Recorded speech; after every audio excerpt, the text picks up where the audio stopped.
12시 많은 참여 바랍니다.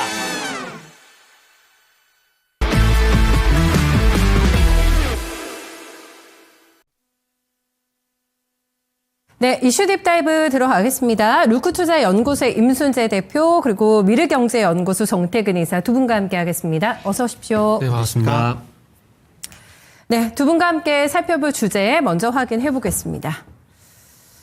네, 트럼프 정부가 AI 반도체 수출 통제 철회를 검토하고 있다는 뉴스가 나왔습니다. 이제 바이든 정부 때 마련이 된 거였죠. AI 칩 수출 통제하는 거를 푸는 방안을 검토 중이라고 하는데 이 뉴스가 나오게 되면서 숨통을 트인 엔비디아가 3% 상승으로 화답을 해줬습니다. 그러면은 Y라는 또 이제 꼬리를 달게 되죠. 왜 그랬을까라는 생각을 하게 되는데 크게 두 가지가 꼽히고 있다고 합니다.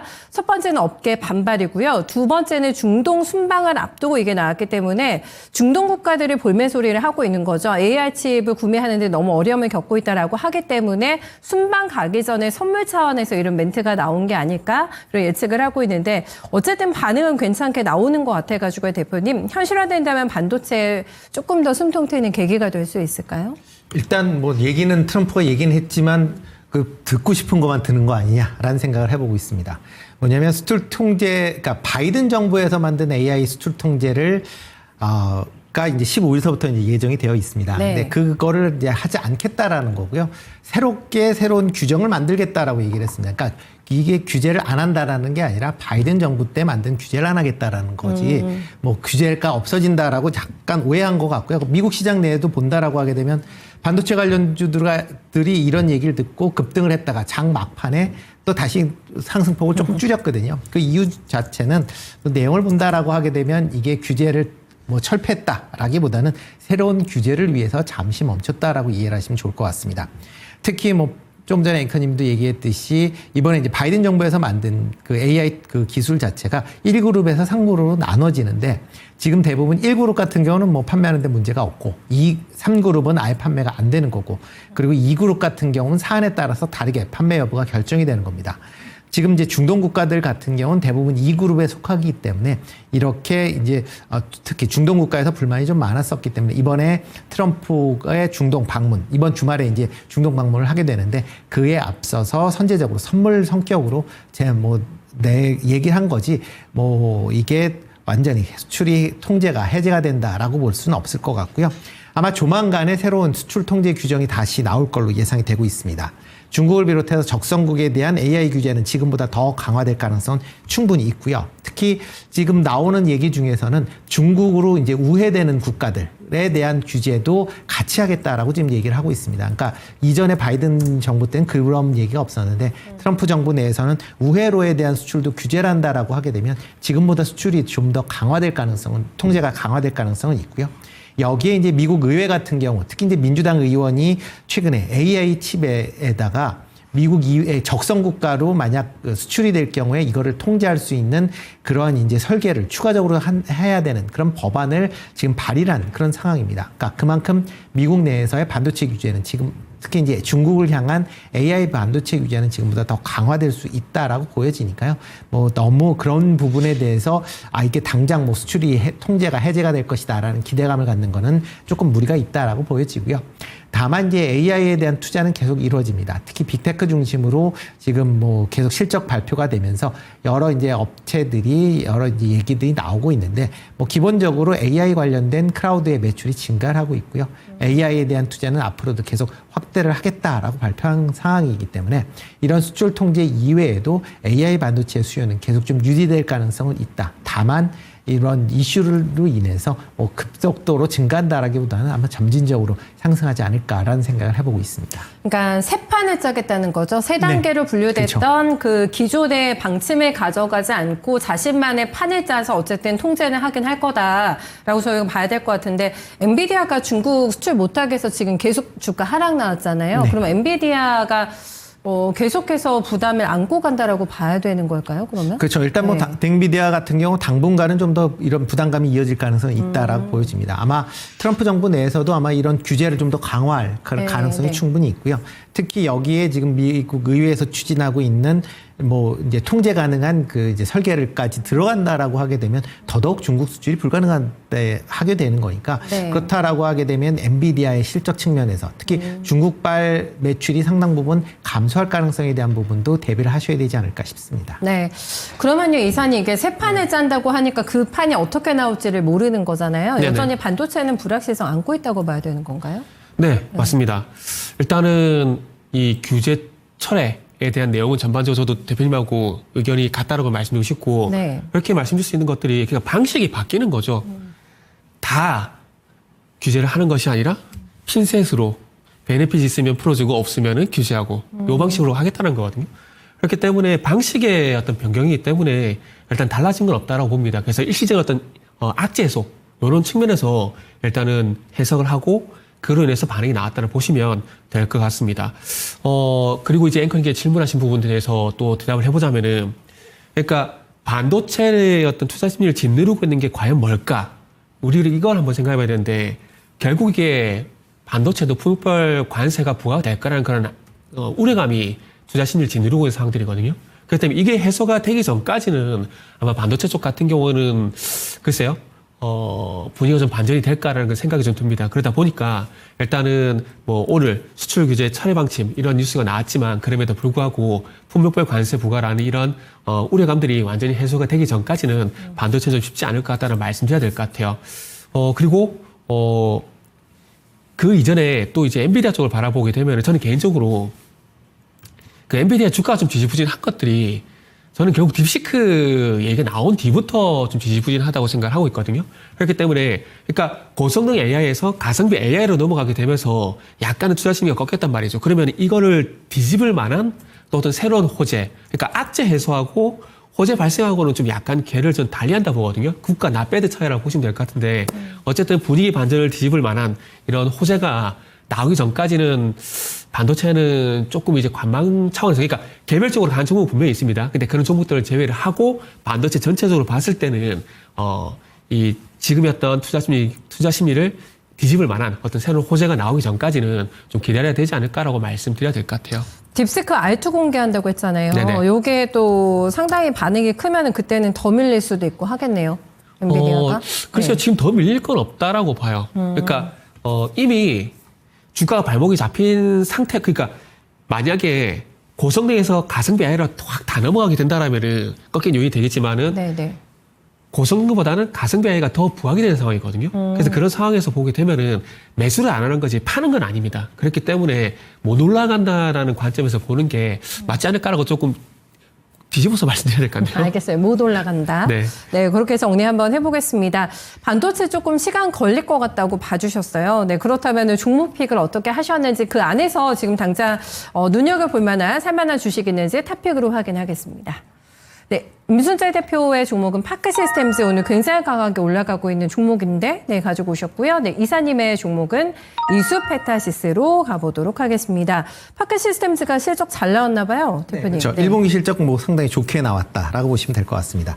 매출 같은 경우는 509억, 뭐 전년 대비 이제 98% 증가를 했고요. 그다음에 영업이익은 131억 5천억 원. 그래서 뭐 2,478, 그러니까 25배 가까이 영업이익은 증가하는 그런 모습을 보였습니다. 기본적으로 이제 1분기에 비수기다라는 그런 이제 관점이 좀 있는데 그럼에도 불구하고 높은 수주 잔고에 따른 그런 이제 제품이 이제 나간 매출이 된 부분이 있고요. 이와 더불어 이제 산업용 장비에 대한 판매 호조로 인해서 예상보다 상당히 높은 그런 실적을 보였다라고 보시면 될 것 같습니다. 뭐 파크 시스템즈 같은 경우는 대표적인 이제 원자 현미경이라고 하는 그런 이제 나노 계측 장비를 이제 만드는 그런 회사다라고 보시면 될 것 같고요. 뭐 국내보다는 해외에서 더 이름이 나 있는 그런 회사다라고 보시면 되겠습니다. 그만큼 이제 반도체 장비의 투자가 좀 지지부진된다라고 해도 이렇게 이제 고성능 그런 장비에 대한 수요는 계속 또 있다라고 보여지고요. 이와 더불어 이제 바이오나 디스플레이와 같은 이런 이제 다양한 산업으로의 이제 원자 현미경의 쓰임새가 확대되고 있다라는 것도 실적 호조세를 보이고 있는 주요 원인 아닐까 싶습니다. 뭐 상반기가 비수기였기 때문에 아마 하반기 이후로 넘어간다라고 하게 되면 실적은 더 좋아질 걸로 지금 시장에서는 예상을 하고 있는 그런 상황이고요. 특히 지금 이제 마크 시스템즈 같은 경우는 HBM4에 들어가는 이제 하이브리드 본딩과 관련된 그런 이제 제품군을 지금 제작을 하고 있습니다. 그래서 TSMC의 일부 이제 시범적으로 이제 납품을 하고 아마 본격적인 납품이 예상이 되고 있는 그런 상황이기 때문에 이런 납품이 이루어진다라고 하게 되면 주가는 지금보다 한 단계 레벨업 될 수 있다. 그러니까 전 뭐 1월 달에 고점이 한 25만 원이었는데 그 정도 수준까지는 충분히 상승할 여력이 있다라고 생각을 하고 있습니다. 네. NH에서도 레포트 나왔는데 나 혼자만 레벨업이라는 또 그 타이틀 달고 나왔더라고요. 증권가 시각도 좋은 것 같은데 추가적인 레벨업 위치 어느 정도까지 보실까요? 네, 일단 뭐 기본적으로 25만 원대까지 뭐 충분히 올라갈 수 있다라고 생각을 하고 있고요. 네. 뭐 그렇기 때문에 그 정도까지는 뭐 보시면 좋을 것 같고 일단 만약 손절을 한다라고 하게 되면 뭐 손절 가격은 한 19만 원 정도로 이제 잡아 드릴 수는 있긴 하겠지만 이 정도가 되면 비중을 확대하셔도 되지 않을까라는 생각을 해보고 있습니다. 아, 굉장히 긍정적으로 네, 의견을 비중 확대까지 내셨습니다. 이사님의 종목이 이수페타시스인데 저희가 연휴 들어가기 전에 급등이 나왔잖아요. 네, 그렇죠. 그리고 오늘까지 사흘째 상승세를 이어나가고 있습니다. 많이 눌렸다가 시세 분출이 있거든요. 포인트 어떻게 네네. 잡으세요? 두 가지 포인트입니다. 기업 가치 제고 계획 그리고 대중 제재 이렇게 보시면 되는데 일단은 아시아시 앵커님께서 말씀하셨듯이 5일 금요일 날 기업 가치 제고 계획이 이게 나오게 되면서 상승이 나왔거든요. 그러니까 이수페타시스 보시면 아시겠지만은 기업 가치 제고 계획이 나오기 전까지 보게 되면 주가가 그렇게 좋지는 않았습니다. 그런데 주중 환원책이라는 주가 어떤 반전 요인 이게 나타나게 되면서 지금 상승이 전환된 거거든요. 그렇기 때문에 5월 2일 날 이 급등은 절대 놓치면 안 되는 그런 자리였다라고 개인적으로 좀 생각을 하고 있습니다. 그리고 자막이 현재 나오고 있지만은 2029년까지 별도 기준으로 이제 주주 환원율을 25에서 30%까지 확대를 한다는 얘기가 나오고 있고 그리고 매출에 비례해서 배당성도 늘린다는 얘기를 하고 있습니다.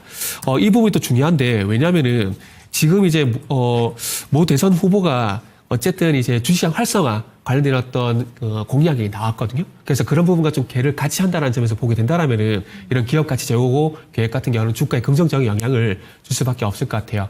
그리고 대중 제재 쪽인데 일단은 뭐 MLB도 당연한 얘기지만은 경쟁 업체는 중국입니다. 그러다 보니까 중국 제재하게 되면은 또 반사이익이 또 기대가 되는 부분들이 있거든요. 만약에 수주를 못하게 되면은 공급 부족으로 인해서 당연히 물량적인 측면에서 봤을 때 이익이 될 수밖에 없고요. 관세를 부과하게 되면은 가격에 대한 메리트가 발생될 수밖에 없기 때문에 그런 것들이 또 이제 이수페타시스를 바라보는데 긍정적인 요인으로 좀 작용이 될 것 같아요. 과거에 이제 증자 논란 때문에 좀 그렇게 좋게 보진 않았었는데 어쨌든 뭐 주주가치 재고 계획을 발표했기 때문에 시선이 좀 개인적으로 달라졌다는 부분도 있고요. 그 주가 측면에서 보게 된다라면은 작년 8월 달 이후에 좀 큰 그림에서 보게 되면 아래쪽으로 보게 되면 3만 원, 위쪽으로 보게 되면 4만 5천 원 정도 저는 개인적으로 박스권 흐름이 좀 진행되고 있다고 보고 있거든요. 그러다 보니까 1차 목표가는 박스권 상단인 4만 5천 원 정도 일단 두고 돌파 여부에 따라서 추가 대응하시면 될 것 같습니다. 네. 유증 논란을 딛고 네, 계속해서 가격 회복이 나와주고 있는데요. 1차적인 선으로는 4만 5천 원 정도 보시고 한번 관심 가져보시면 될 것 같네요. 저희 두 번째 이슈 넘어가겠습니다. 네, 의약품 쪽이 트럼프의 어떤 관세에 다시 관역을 맞출 것이라는 예상이 나오면서 분위기 전체는 조금 다운돼 있는데 그 안에서 독보적인 게 원격 의료하고 또 비만 관련주는 나만 잘라가를 외치고 있습니다. 원격 진료 같은 경우에는 민주당에서 합법화를 추진하게 되면서 어떻게 보면 정책 테마로도 묶여있는 쪽이라고 볼 수가 있겠고요. 비만 치료제 관련주가 대단합니다. 최근에 가장 핫한 또 키워드가 되지 않을까 싶은데요. 블루엠텍이 4월 한 달 만에 위고비 유통으로 60억 원을 벌어들였다고 하고요. 인벤티지랩 그리고 큐라티스 네, 이런 종목들은 신고가를 써 내려가고 있습니다. 별도로 이쪽이 굉장히 시세가 많이 나가지고 따라가도 되나라는 부분들. 근데 가격을 보면 많이 부담스러워하실 것 같거든요, 대표님. 그렇죠. 네. 뭐 오늘 바이오 관련된 종목들이 이제 올라가는 이유는 어저께 이제 급락을 했기 때문에 그거에 대한 이제 저가 매수, 저가 반발 매수가 유입이 되면서 플러스가 나는 거 아닌가라는 생각이 들고 있고요. 뭐 대신 이제 그러니까 비만 치료제 관련된 그런 부분은 계속 미국 시장에서도 계속 관심을 갖고 있는 그런 이제 섹터들이기 때문에 그래서 뭐 국내에서도 그런 관심 사항이 계속 이어지고 있는 거 아닌가 싶습니다. 특히 이제 방금 말씀하셨듯이 위고비의 판매가 국내에서 이제 호조를 보이고 있다라고 좀 얘기를 하고 있습니다. 뭐 금액 자체는 그렇게 크진 않습니다. 60억 정도. 그러니까 블루엠텍이 지난달에 유통한 금액이 이제 60억 정도. 대신 이제 전달에 비해서 6배 정도 이제 증가할 만큼 이제 국내에서도 위고비의 처방이 증가하고 있다라는 그런 관점에서 비만 치료제에 대한 관심 사항이 다시 좀 늘어났다라고 보시면 될 것 같고요.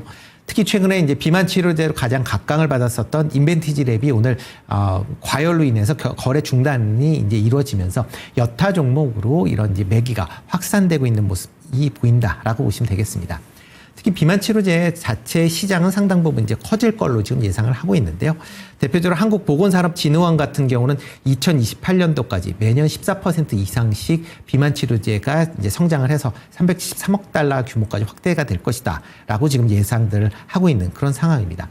뭐 이와 더불어 이제 노보노디스크나 일라이릴리 같이 비만 치료제를 만들고 있는 그런 기업들의 실적들도 계속 호조세를 보이고 있다라는 게 뭐 이런 비만 치료제에 대한 기대감을 더 키우고 있다라고 보시면 되겠습니다. 국내 같은 경우는 비만 치료제에 대한 부분 중에서 특히 이제 제형을 이제 다양화하는 그런 이제 변경 관련된 분야에 지금 시장에서 좀 집중을 하고 있다라고 보시면 될 것 같고요. 뭐 대표적으로 인벤티지 랩 같은 경우도 장기 지속형 아니면 경구형에 대한 그런 이제 관심사항을 갖고 있다라고 보시면 될 것 같고, 이 외에 이제 다양하게 뭐 경구형 이나 아니면 마이크로 니들과 같은 그런 이제 다양한 변형, 어떻게 보면 사람들, 그러니까 소비자들이 이런 이제 의약품을 그러니까 복용을 할 때 좀 더 편안한 그런 방법을 찾는 그런 제형 기술 중심으로 좀 관심을 갖고 보실 필요가 있지 않을까라는 생각을 해보고 있습니다. 네. 아, 그렇습니다. 또 이제 저희 옷 얇아지잖아요. 여름 다가오면서. 그러면서 또 더 좀 핫해지지 않을까라는 기대감도 있고, 또 이사님 원격 진료 같은 경우에는 정책주로서 이제 편입이 되면은 또 굉장히 강하게 매기가 또 붙는 그렇죠. 그런 모양도 나오고 있잖아요. 관심 가져볼만 할까요? 지금 자리에서? 관심을 가져야 되는 섹터는 분명하다고 봐지는데 항상 매수라는 게 타이밍 문제가 있잖아요. 그렇죠. 네. 네. 그러다 보니까 일단 리스트업을 하시고 대신에 이제 자리가 다시 매수할 수 있는 저 개인적인 기준입니다. 다시 매수하는 자리가 왔을 때 그때 한번 다시 한번 공략을 좀 해보면 좋지 않을까 좀 생각이 들거든요. 일단은 어쨌든 여든 야든 계속해서 AI라든지 그리고 오늘 또 아시겠지만은 어르신 돌봄 관련된 공약이 또 이제 얘기가 나왔잖아요. 네. 그 여기 야당 쪽에서. 그렇기 때문에 이 결국 이제 어르신 돌봄이라든지 이런 그 노인 공약 같은 게 나오게 되면 결국 원격 진료는 연결이 될 수밖에 없습니다. 그래서 그런 관점에서 보게 된다라면은 정책적으로 계속 정책적으로 밀었을 때 당연히 원격 진료가 부각이 될 수밖에 없고, 그리고 그렇다고 해서 이게 무조건 정책 테마로 끝이 나는 게 아니라 개인적으로 토마토 시스템이라는 종목을 좋아하는데 이 회사 같은 경우는 지금 미국 캘리포니아 진출해가지고 거기서 원격 진료 사업을 진행하고 있고 보험사라든지 대형 병원이라든지 이쪽을 통해서 매출이 발생되고 있기 때문에 전혀 실체가 또 없는 건 아닙니다. 그런데 단지 서두에 말씀드렸듯이 자리 어떤 문제가 될 수가 있겠죠. 그래서 그런 관점에서 보게 된다라면은 일단 조금만 이게 제가 급한 건 우리가 급한 거지 시장 급한 건 절대 아니거든요. 그렇기 때문에 타이밍을 조율할 필요는 있지 않을까라고 말씀드려야 될 것 같습니다. 네, 그래도 눌림목이 나올 가능성을 보고 기다리자는 말씀이신 그렇죠. 거죠. 많이 올라왔기 때문에. 네. 최근에 이제 변동성 주고 지금 그러니까 제가 좋아하는 토마토 시스템 기준으로 좀 보게 된다라면은 지금 자리 같은 경우는 N자형으로 이제 확실하게 이제 돌파가 돼주는 걸 보고 들어간 게 맞다라고 생각을 하고 있거든요. 네네. 그러다 보니까 지금은 섣불리 이제 무리하게 잡을 필요 없다는 거죠. 차라리 밑에서 잡거나 아니면 돌파할 때 따라 들어가나 요 두 가지 전략이 좀 필요할 것 같아요. 네. 아, 급하면은 성격이 또 급하면은 네, 이런 종목들은 또 이제 오차가 발생을 할 수가 있기 때문에 리스트업을 조금 해두고 기회를 두고 보자라는 얘기를 해주셨어요. 두 분께서 눈여겨보고 계신 종목 궁금하시죠? 바로 확인하겠습니다. 네, 임순재 대표께서 가지고 오신 종목은 라파스입니다. 오늘 장중에 18%나 급등 나왔던 네, 종목이고요. 이사님의 종목은 네, 토모큐브를 기다려보자라는 의견이신 것 같아요. 먼저 라파스 듣겠습니다. 신고가가 이쪽에서 나오잖아요. 비만 쪽에서 아직까지 여유가 조금 있어 보이는 가격대인데요. 라파스 그렇습니다. 의견 들어볼게요. 네, 뭐 라파스 같은 경우는 대표적으로 이제 마이크로 니들이라는 그런 이제 뭐 기술을 보유하고 있는 업체다라고 보시면 되는데요. 뭐 대표적으로 이제 패치를 통해서 이제 의약품이나 아니면 뭐 여러 가지 화장품 같은 걸 주입하는 그런 기술이다라고 보시면 될 것 같습니다. 특히 이제 일본 다이소 제약과 마이크로 니들과 관련된 그런 이제 제품군을 출시할 만큼 어느 정도 기술력이 인정을 받고 있는 그런 상황이고요. 이렇게 이제 여러 가지 이제 약품 같은 경우를 복용을 하는 여러 가지 방법이 있는데 주사는 대부분 이제 주사기 때문에 싫어하시는 분들이 많고 네, 경구형 같은 경우는 먹다가 이제 깜빡하는 경우도 있고 경구형에 대한 약간 부작용들이 이제 주사에 비해서는 조금 더 많습니다. 그렇기 때문에 그런 이제 부담감을 패치, 그러니까 직접 몸에 붙임으로써 상당히 좀 완화시킬 수 있다라고 보시면 될 것 같고요. 특히 이렇게 이제 패치를 한번 붙이면 최소한 일주일에서 한 달 정도 계속 이제 지속적으로 이제 피부를 통해서 관련된 의약품들이 이제 들어갈 수 있습니다. 그러다 보니까 글로벌 빅파마에서도 이런 마이크로 니들과 관련된 그런 부분에 관심 사항이 좀 많이 있다라고 보시면 될 것 같습니다. 특히 최근에 비만 치료제가 주사, 그다음에 이제 요즘에 경구용으로도 계속 지금 개발이 이루어지고 있는데 이 외에도 이제 패치를 통해서 한다라고 하게 되면 좀 더 쉽게 접근할 수 있다라고 보여지고요. 특히 노보노디스크 같은 경우도 지금 패치를 통한 이런 이제 비만 치료제에 대한 제형 변경에 대해서 적극적인 관심을 갖고 있다라는 그런 얘기들이 나오고 있기 때문에 그런 점을 좀 주목해 보시면 좋을 걸로 보여집니다. 작년 기준으로 보면 영업이익 측면에서 보면 적자를 기록을 했는데 별도로 보면 영업 흑자를 기록할 만큼 조금씩 실적이 개선되고 있는 상황이다라고 보시면 될 것 같고요. 올해 같은 경우는 수출 확대를 통해서 영업이익이 플러스로 적자로 전환될 가능성은 충분히 있으니까 그런 점을 좀 관심 있게 보시면 어떨까 싶습니다. 네, 플러스 흑자 얘기하시는 거죠, 라파스? 네, 예, 그렇죠. 네. 영업이익 흑자가 될 것이다라고 생각이 되고 있고요. 네, 네. 지금 주가가 최근에 단기적으로 조금 급등한 측면이 있습니다.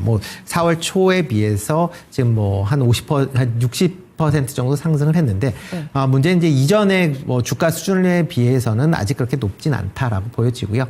2024년 7월 달이 3만 원으로 가장 이제 52주는 가장 높은 가격대인데 이 정도까지는 못 올라간다라고 해도 2만 5천 원대 이상은 충분히 올라갈 수 있다라고 생각을 하고 있습니다. 네, 알겠습니다. 다음은 저희 토모큐브도 한번 들어보겠습니다. 어떤 점을 리스트업을 해둬야 되는 종목의 요건으로 보실까요? 네. 일단은 종목은 항상 타이밍이다 보니까 위치적으로 이제 들어갈 만한 자리인가 그런 부분 최우선 고려를 했고 그리고 어찌 보면 원격 진료도 솔루션 또는 플랫폼이라고 좀 볼 수가 있잖아요. 그렇게 본다라면 토모큐브가 가지고 있는 이 플랫폼도 좀 전체로 봤을 때 같은 맥락이지 않을까라고 좀 우겨서 준비를 좀 해봤습니다. 일단은 이 회사 같은 경우에는 그 홀로토모 그래픽 기술 기반으로 세포 이미징 장비 개발 업체라고 보시면 될 것 같습니다. 그러니까 세포 단백질 분석을 통해 가지고 어떤 암 유전이라든지 이런 부분을 어떤 분석을 하게 되고 그와 관련해서 어떤 신약 개발에 도움이 될 만한 데이터를 만들고 이런 것들을 하고 있다고 보시면 될 것 같거든요.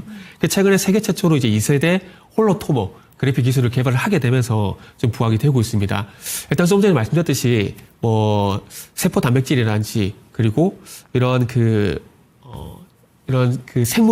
생물체 같은 것들에 대해서 비염색인지 비파괴 형태로 이런 것들이 이제 검사를 할 수 있는 그런 기술이라고 보시면 될 것 같습니다. 그러니까 손상 없이 이제 분석할 수 있는 그런 기술을 보시면 될 것 같은데 이런 기술들이 조금 전에 말씀드렸던 신약 개발이란지 재생의학이란지 조직병리 진단이란지 이런 다양한 분야에서 사용될 수 있는 차세대 플랫폼이라고 보시면 될 것 같습니다.